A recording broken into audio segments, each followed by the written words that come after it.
Hello everyone, welcome to Edutab. I hope आप लोगों के जैब एग्जाम की प्रिपरेशंस बहुत अच्छी चल रही होगी। हमेशा की तरह मैं यहाँ पर फाउंडेशन सीरीज लेकर आई हूँ फॉर आरबीडब्ल्यूएम कंपोनेंट, जिसमें हम इंपॉर्टेंट कॉन्सेप्ट्स को देखते हैं। प्रीवियस ईयर में किस तरीके के क्वेश्चंस आए थे उसको यहाँ पर देखते हैं। आने वाले एग्जाम में क्या ट्रेंड हमें देखने को मिल सकता है उसे भी हम यहाँ पर देखते हैं। तो आई होप आप लोग इस सीरीज को काफी ज्यादा एंजॉय कर रहे होंगे। बहुत ही छोटा सीरीज होता है ये, बहुत ही एक एक कॉन्सेप्ट लेकर मैं यहाँ पर आती हूँ ताकि आप चलते फिरते चाय पीते हुए भी इस कॉन्सेप्ट्स को क्लियर कर सके और अपने एग्जाम्स की प्रिपरेशंस कर सके। तो जिन लोगों ने भी हमारे यूट्यूब चैनल को सब्सक्राइब नहीं किया है, जल्दी से जाएं और हमारे यूट्यूब चैनल को सब्सक्राइब करें ताकि इसका नोटिफिकेशन आपको टाइमली मिलता रहे। मैं आप सभी से बताना चाहती हूँ, अगर किसी को पेड कोर्स चाहिए तो लिंक हमारा डिस्क्रिप्शन बॉक्स में है। जल्दी से जाएं और हमारे पेड कोर्स को अवेल करें। वहां पर आपको लाइव क्लासेस प्रोवाइड की जाएगी, रिकॉर्डेड वीडियोस दिए जाएंगे, कॉन्सेप्ट नोट्स प्रोवाइड किया जाएगा और इतना ही नहीं, आप फुल लेंथ मॉक टेस्ट भी वहां पर आपको प्रोवाइड किया जाएगा। आप आराम से वहां पर चैप्टर वाइज क्विज भी कर सकते हैं। तो काफी अच्छा खासा डिस्काउंट है। अगर आपको पेड कोर्स अवेल करना है तो जल्दी से जाए, लिंक हमारा डिस्क्रिप्शन बॉक्स में है। चलिए आज हम यहाँ पर एक इंपॉर्टेंट कॉन्सेप्ट के बारे में समझ लेते हैं। यहाँ पर आप देखेंगे रिटेल एसेट प्रोडक्ट्स में हम आज होम लोन्स के बारे में बात करने वाले हैं। तो चलिए स्टार्ट करते हैं। इससे एग्जाम्स में क्वेश्चंस आते हैं, तो आज हम यहाँ पर इसको देख लेते हैं। तो यहाँ पर होम लोन कौन कौन एलिजिबल होते हैं होम लोन्स के लिए, उसके बारे में हम सबसे पहले समझ लेते हैं। तो आप देखेंगे जितने भी सैलरीड एम्प्लॉय होते हैं, जितने भी प्रोफेशनल्स हैं, सेल्फ एम्प्लॉयड है, एनआरआई है या पर्सन्स ऑफ ऑरिजिन है, Hindu undivided family, proprietorship firm, partnership firms, company, सारे के सारे होम लोन के लिए एलिजिबल होते हैं। क्या पर्पस होता है होम लोन लेने का? तो या तो आप घर बना रहे होगे तो कंस्ट्रक्शंस के लिए, लैंड ले रहे होगे, फ्लैट ले रहे होगे, कोई प्लॉट खरीद रहे होगे, रेनोवेशंस के लिए, इन सारी चीजों के लिए आप क्या करते हो, होम लोन लेते हो और बैंक आपको होम लोन प्रोवाइड करती है। यहाँ पर मार्जिन कितने का लगता है? मार्जिन का क्या मतलब होता है? मार्जिन का मतलब होता है कुछ अमाउंट जो आपके लोन्स का होता है आप पे करते हो और उसके बाद जो बच जाता है अमाउंट आपको यहाँ पर बैंक देती है। ठीक है, तो यहाँ पर जैसे एग्जाम्पल से समझेंगे, मान लीजिए आपको घर लेना है, आपके घर की वैल्यू 50 लाख की है। ठीक है, आपने यहाँ पर 40 लाख का लोन लिया बैंक में। तो अब जब इस दोनों को आप माइनस करोगे तो मार्जिन निकल के आता है 10 लाख का। तो ये 10 लाख जो है आप पे करोगे, बाकी का जो 30 लाख होगा बैंक आपको प्रोवाइड करेगी एज अ लोन और इस पे आप ईएमआई आपका लगता है। ठीक है, इसको हम बोलते हैं मार्जिन। तो अगर अप टू 30 लाख तक का अगर आप लोन लेते हो तो कितना मार्जिन आपको देना पड़ता है? 10% का, यानी कि 10% यहाँ पे आप पे करते हो और जो 90% है बैंक आपको उस पे लोन प्रोवाइड करती है। ठीक है, इसके अलावा अगर देखा जाए ग्रेटर देन इक्वल्स टू अगर 30 लाख है और अप टू 75 लाख तक है तो यहाँ पर 20% का मार्जिन होता है, यानी 20% आप पे करोगे, 80% यहाँ पर बैंक आपको देगी। इसके अलावा अगर ग्रेटर देन 75 लाख है तो 25% जो है आप यहाँ पर प्रोवाइड करोगे, बाकी का 75% जो है उस पे बैंक आपको लोन प्रोवाइड करेगी। ठीक है, तो ये होता है मार्जिन। कभी कभी एग्जाम्स में मार्जिन से भी क्वेश्चंस पूछ देते हैं, तो आपको पता होना चाहिए कि क्या मार्जिन यहाँ पर लगता है और कितने अमाउंट पे कितना मार्जिन लगता है, ये आपको याद रखने की जरूरत है। चलिए आगे हम यहाँ पर थोड़ा सा रीपेमेंट पीरियड के बारे में देख लेते हैं।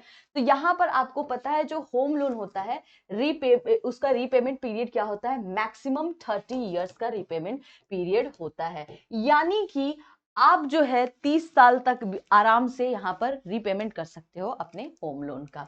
इसके अलावा मोरेटोरियम पीरियड की बात की जा रही है। अब मोरेटोरियम पीरियड क्या होता है? मोरेटोरियम पीरियड का मतलब होता है हॉलीडे पीरियड, यानी कि आप जब भी लोन्स लेते हो तो ऐसा नहीं होता यहाँ पे कि आज लोन लिया और इसी महीने से आपका ईएमआई स्टार्ट हो जाए, ऐसा नहीं होता in case of home loan.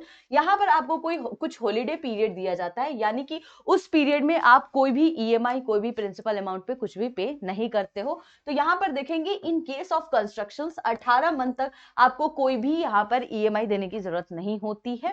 अगर यहीं पे मैं परचेस की बात करूं तो अगर कोई फ्लैट वगैरह आप परचेस कर रहे हो तो यहाँ पर 3 मंथ तक आपको नहीं देना होता है, उसके बाद आपका ईएमआई स्टार्ट हो जाता है। तो उसे हम बोलते हैं मोरेटोरियम पीरियड और ये मैक्सिमम मोरेटोरियम पीरियड है in case of constructions and in case of purchasing of any flats. ठीक है, अब यहाँ पर हम होम इंप्रूवमेंट और डेकोर लोन्स के बारे में थोड़ा सा देख लेते हैं।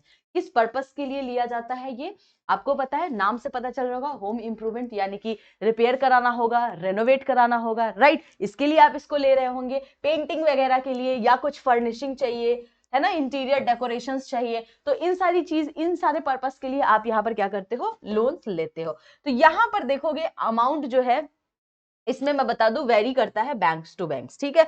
यहां पर कितने का मार्जिन लगता है, तो होम इंप्रूवमेंट और होम डेकोर दोनों के केस में आप देखेंगे 20 to 50% का मार्जिन यहां पर आपको दिया जाता है, यानी कि 20 to 50% आप पे करते हो यहां पर, ठीक है। बाकी जो बच जाता है यानी कि 80 to 50% यहां पर आपको बैंक प्रोवाइड करती है एज अ लोन।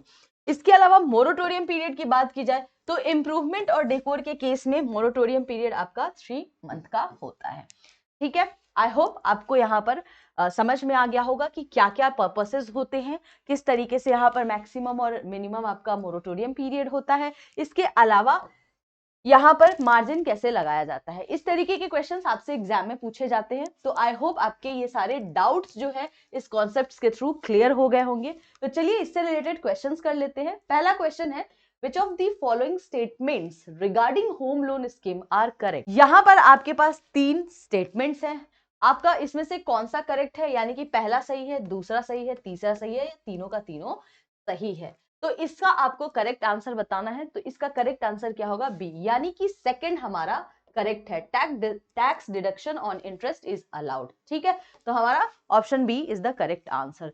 दूसरा क्वेश्चन है जो आप लोगों के लिए होमवर्क है, एज यूजुअल मैं हमेशा आप लोगों को एक होमवर्क देती हूँ जो आपके लिए प्रैक्टिस होता है। आप इसका सवाल का जवाब आप लोगों को कमेंट सेक्शंस में देना है।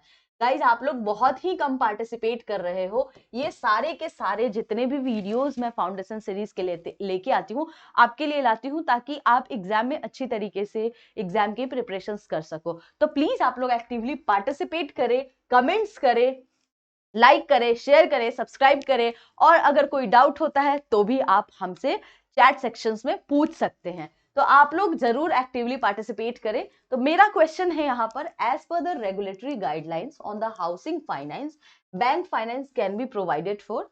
पहला है आपके पास acquisition of land for the construction on the plot, buying, constructing a second house, buying an old house where he is presently residing as a tenant, और all of the above। तो आपको इसका आंसर कहां देना है, comment sections में देना है। आई होप आप लोग इस सीरीज को बहुत एंजॉय कर रहे होंगे। अगर आप लोगों को कोई भी कोर्स रिलेटेड जानकारी लेनी है तो आप हमें कॉल कर सकते हैं, आप हमें मेल भी कर सकते हैं। मेल आप कहां करेंगे, hello@edutab.co.in पे।